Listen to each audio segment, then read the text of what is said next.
Remember that you the tool of the manifesting. You the tool is coming from you. I want to manifest more money, but I'm not understanding what are my weaknesses, what are my strengths. I'm not understanding what role I'm playing in me not manifesting or attracting more money in my life. What is my subconscious issues. Now, high magic goes very deep into the subconscious issues. You start learning how to do things like shadow work and stuff like that. They go more in depth. Okay, I know that in low magic there are a lot of talks about shadow work, but they don't really speak very well about it. I'm not understanding your question, Skate guy. How you doing, live? You hope you're doing well. You asked a question. I don't understand your question. Okay, anyway, you love my accents. That is user DIS. Yes, thank you so much. You love my accents. It's South African colored, as they call it. Yeah, something like Tyler's accent. Yeah, it's a colored vibe. Mixed race people, because we still call it colored in South Africa because it doesn't have a negative feel for us as South African people. You understand? The word colored to us doesn't have the same emotional attachments as in America, with the blacks in America, the what they call it, Black Americans. Okay, they have a lot of things going on there. You understand? And here, colored community is basically mixed race. So you're born in a mixed race family, or yeah, things like that. You know what I mean? It's all about two different cultures coming together to make one, being one person, right? Different cultures.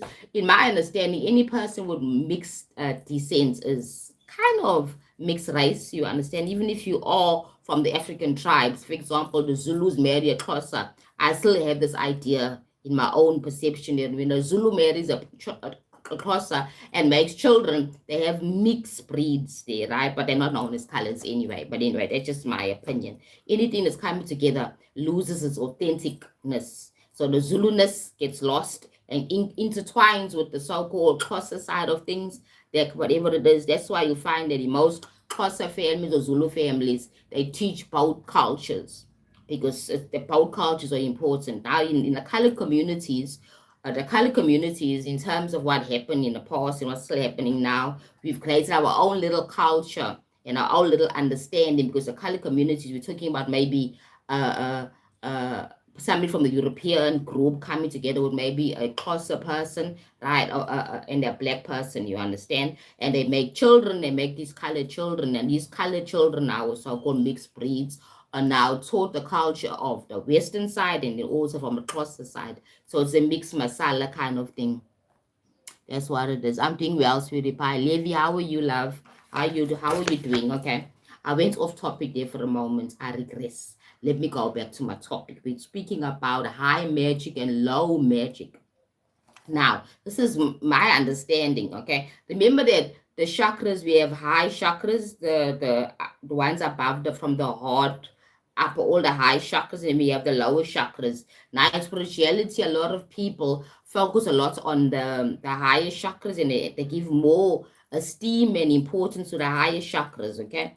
However, your lower chakras, like your base chakra, your sacral chakra, your solar plexus, are important as well. Same as with high magic and low magic. High magic is important, so is low magic. How are you, sweetie pie? I hope you're doing well. Good.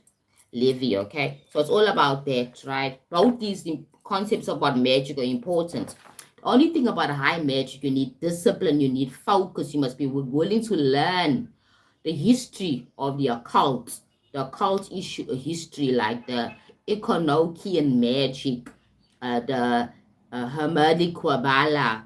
You need to understand about the Gautier or the Gautier ceremonial context as well, the Gautier grimoires. The Golden Dawn teaches a lot, so you need to learn about the Golden Dawn, what is the Golden Dawn, and the little rituals that they also have been practicing, okay? And then the Thelemic rituals as well. You need to learn about Crowley, and people connect Crowley with being the most evilest man in the world at that time when he was alive in the 18th century.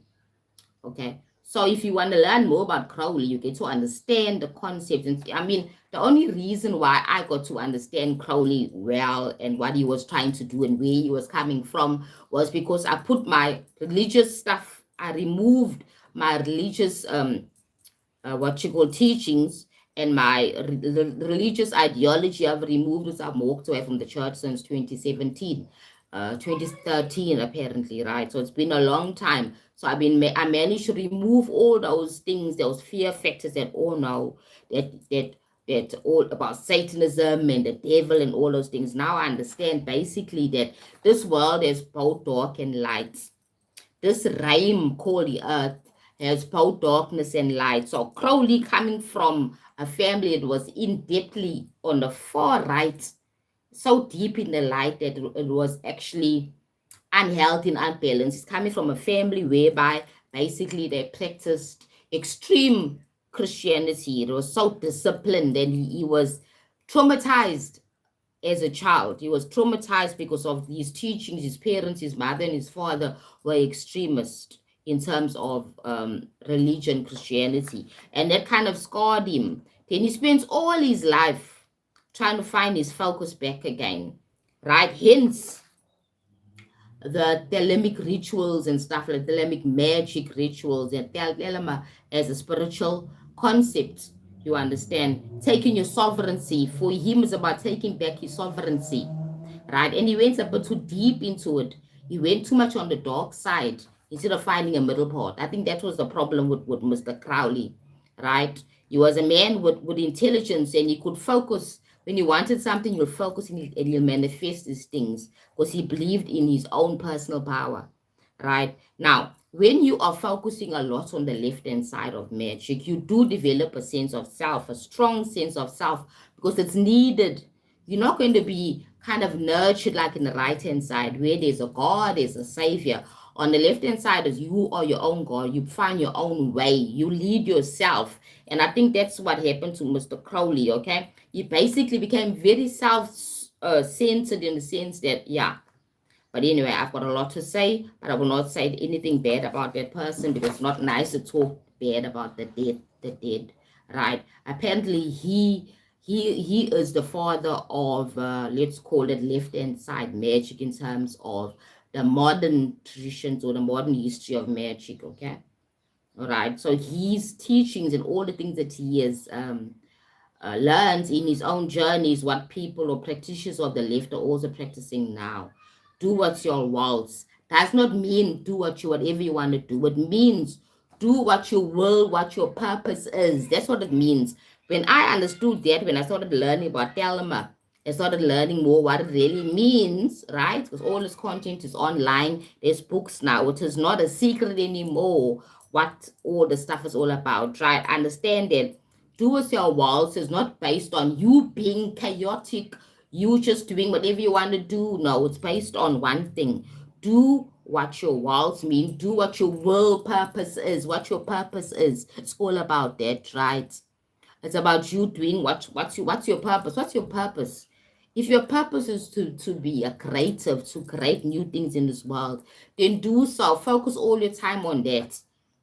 And remember that your purpose also excites you, it inspires you, as Bashar says. You should follow your bliss. Do it your walls. That's what it means. So all these little spiritual teachers, including Bashar, are trying to tell us that we are spiritual beings having a human experience. So your inspiration is what drives you. Your power is in your inspiration and your purpose, your will.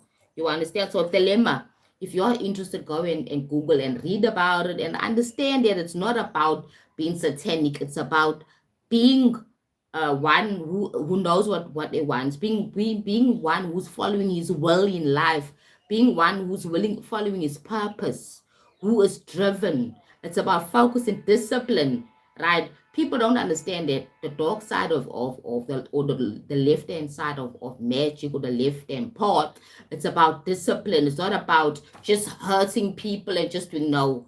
It's about discipline, understanding your whole psychic, your subconscious mind, understanding your shadows, understanding the collective shadow of this realm as well, understanding all these things that you need to understand. It's about discipline, right? So these people that do high magic, and especially on the left hand side, are masters of themselves because they know how to command from themselves. They know how to command. Now, here people are wanting to manifest on the mundane side, on the right, on the lower side of magic on the right hand side, trying to manifest, right? But they're still lost in, okay, am I being wrong by wanting more? Because they haven't understood that God doesn't care.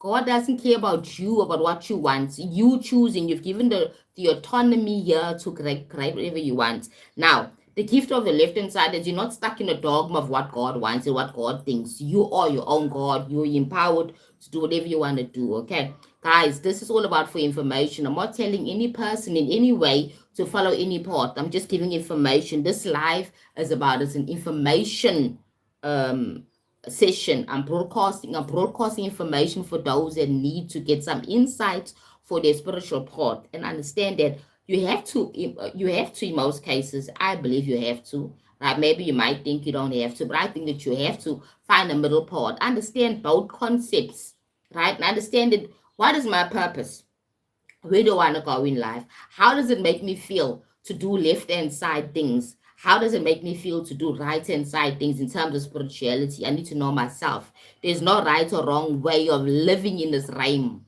There's no right or wrong way of living in this realm. In the mundane, they got laws, yes, but yeah, we're talking about spirituality in your spiritual level, where the laws, the physical mundane laws don't touch. You understand, right? Let me continue.